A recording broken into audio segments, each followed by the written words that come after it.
Hello and welcome. Before we get started into yoga classes being offered on YouTube, I thought it would be best if we were to go over the props that I would be recommending and using in class so that you can start to get what you need set up. So props are going to be useful for a variety of reasons, but the main thing is that they help us get into the pose that we're trying to get into and get the benefit of it. So for instance, if we were to talk about child's pose, it's supposed to be a place of recovery, a place of rest, a place that you can catch and find your breath. But if you're hanging out so far outside of it that what you're doing is working in that pose, then you may as well not do it because it's not going to give you the benefit that we're trying to get you. Props are going to aid us to get the benefit and to find out what that pose is supposed to be showing us. So we will get started with my most loved prop, which is cork blocks. Cork blocks I think are superior to foam blocks because they offer a lot of support and stability. When you're asking something to carry your weight, to support you, to act like it's the ground for you, you want it to be as strong as possible, much like the ground. So some people will say that you can use books instead, and I would say that they are kind of helpful. If you only need a little boost up from the ground, like the width of the spine of the book, then yes, you can go ahead and use a book. However, if you're asking it to support you in half moon and the ground is pretty far away, so you are trying to teeter on this little edge here, you're gonna want something with a lot more stability. It's really the only prop that I would say you should go out and get.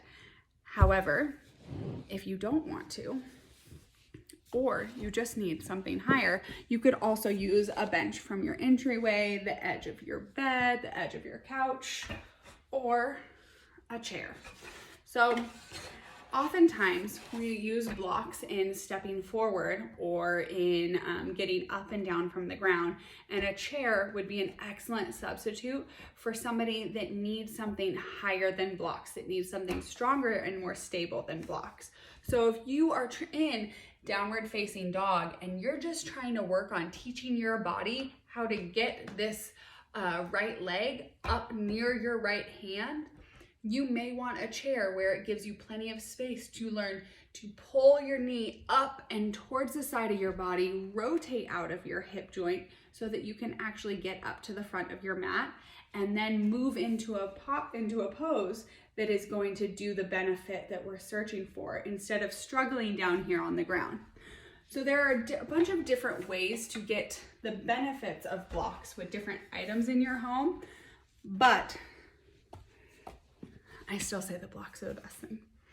So next, and easily substitutable, is a yoga bolster, which is basically just a large, very thick and strong cushion so that it doesn't collapse underneath your weight when you're resting all of it on you.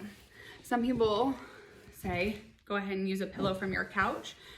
You can, but they've got some compression in them, so they're not going to support you as well unless you start stacking them up, and then you're going to get a little bit of instability.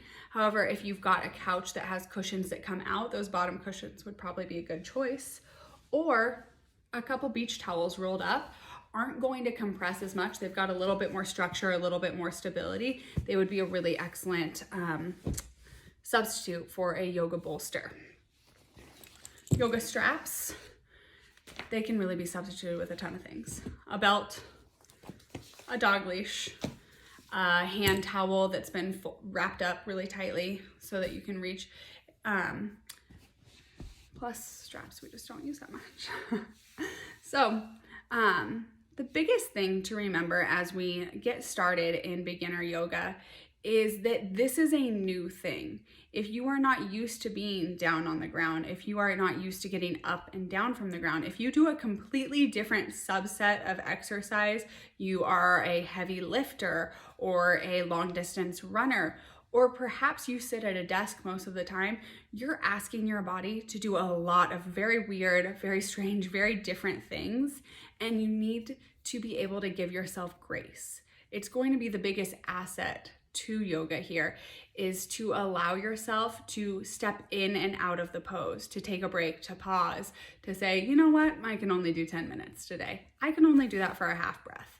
We're asking you to do weird and different things with your body, and then also asking you to tie your breath to your movement, something that is foreign to the majority of us.